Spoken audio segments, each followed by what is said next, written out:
जय श्री कृष्णा। नमस्कार जी। आज मैं आपको श्री कृष्ण भगवान के जन्म की कहानी सुनाने जा रही हूँ।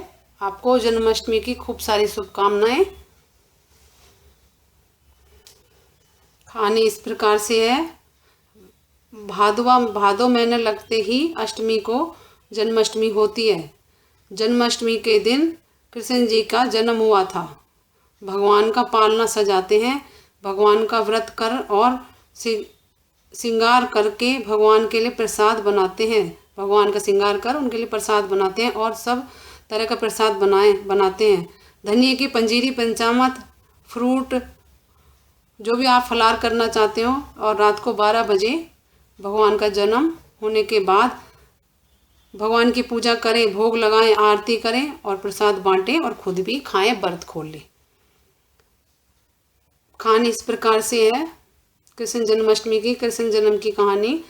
द्वापर युग में पृथ्वी पर राक्षसों का अत्याचार बढ़ने लगे। पृथ्वी गाय का रूप धरकर अपने व्यथा सुनाने के लिए तथा अपने उद्धारों के लिए ब्रह्मा जी के पास गई। ब्रह्मा जी सब देवताओं को साथ लेकर पृथ्वी को विष्णु के पास क्षीर सागर ले गए। उस समय भगवान विष्णु अनंत शैया पर शयन कर रहे थे। स्तुति करने पर भगवान की निद्रा भंग हो गई। भगवान ने ब्रह्मा एवं सब देवताओं को देखकर उनके आने का कारण पूछा।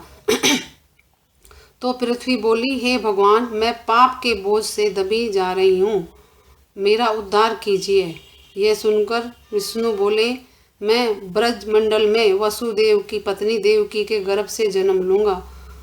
तुम सब देवतागण ब्रज भूमि में जाकर यादव वंश में अपना शरीर धारण करो। इतना कहकर भगवान अंतर्ध्यान हो गए। इसके पश्चात देवता ब्रजमंडल में आकर यदुकुल में नंद, यशोदा तथा गोप गोपियाँ के रूप में पैदा हुए। द्वापर युग के अंत में मथुरा में अग्रसेन राजा राज्य करते थे। अग्रसेन के पुत्र का नाम कंस था। कंस ने अग्रसेन को बलपूर्वक सिंहासन से उतारकर जेल में डाल दिया और स्वयं राजा बन गया। कंस की बहन देवकी का विवाह यादव कुल में वसुदेव के साथ निश्चित हो गया। जब कंस देवकी को विदा करने के लिए रथ के पास जा रहा था तो आकाशवाणी हुई। एक आकाशवाणी में बोले कि हे कंस, जिस देवकी को तुम बड़े प्रेम से विदा कर रहे हो उसका 8वां पुत्र तेरा संहार करेगा। आकाशवाणी की बात सुनकर कंस क्रोध से भर गया। देवकी को मारने की तैयार हो गया। उसने सोचा कि न तो देवकी होगी न ही उसका कोई पुत्र होगा। वासुदेव जी ने कंस को समझाया कि तुम्हें देवकी से तो कोई भय नहीं है, देवकी की 8वीं संतान से है ना, तुम भय उससे मैं तुम्हें भय है, इसलिए मैं इसकी 8वीं संतान को तुम्हें सौंप दूंगा। तुम्हारी समझ में जो हो आए उसके साथ वैसा ही व्यवहार करना। कंस ने वसुदेव जी की बात स्वीकार कर ली और वसुदेव जी और देवकी को कारागार में बंद कर दिया। तत्काल नारद जी वहाँ आ पहुँचे और कंस से बोले कि यह कैसे पता लगेगा कि 8वां गर्भ कौन सा होगा। गिनती प्रारंभ से या अंतिम गर्भ से कहाँ से शुरू होगी। कंस ने नारद जी के परामर्श पर देवकी के गर्भ में उत्पन्न होने वाले समस्त बालकों को मारने का निश्चय कर लिया।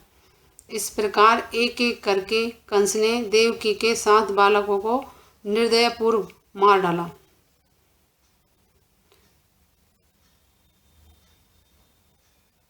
छह को मारा है और 7वें जो थे वो बलदाव जी वो रोहिणी के यहाँ गर्भ से पैदा हुए हैं। भगवान जी वहाँ पे गर्भ रोहिणी के गर्भ से हुए हैं। भाद्र के कृष्ण पक्ष की अष्टमी को रोहिणी नक्षत्र में श्री कृष्ण का जन्म हुआ। उनके जन्म लेते ही जेल की कोठरियों का प्रकाश फैल गया। वसुदेव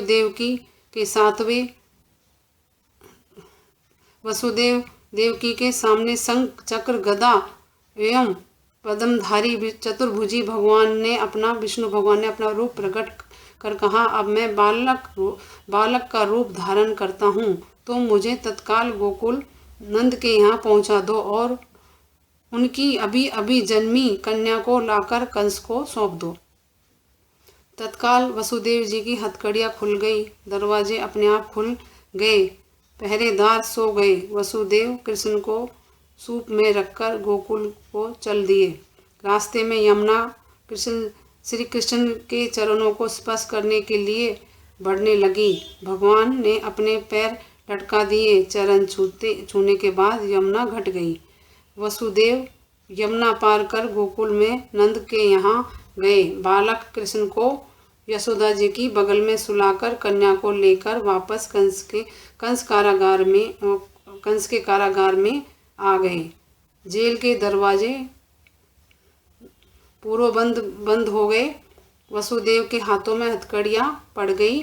पहरेदार जाग गए। कन्या के रोने पर कंस को खबर दी गई कि कंस कारागार में आकर कन्या को लेकर पत्थर पर पटक कर मारना चाहता था, परंतु वह कंस के हाथ से छूटकर आकाश में उड़ गई और देवी का रूप धारण कर लिया और बोली कि हे कंस, मुझे मारने से क्या लाभ होगा? तेरा शत्रु तो गोकुल में पहुंच चुका है। यह दृश्य देखकर कंस रह गया और व्याकुल हो गया। कंस ने श्री कृष्ण को मारने के लिए अनेक दैत्य भेजे। श्री कृष्ण ने अपनी अलौकिक माया से सारे दैत्यों को मार डाला और बड़े होने पर कंस को मारकर अग्रसेन को राजगद्दी पर बैठा दिया।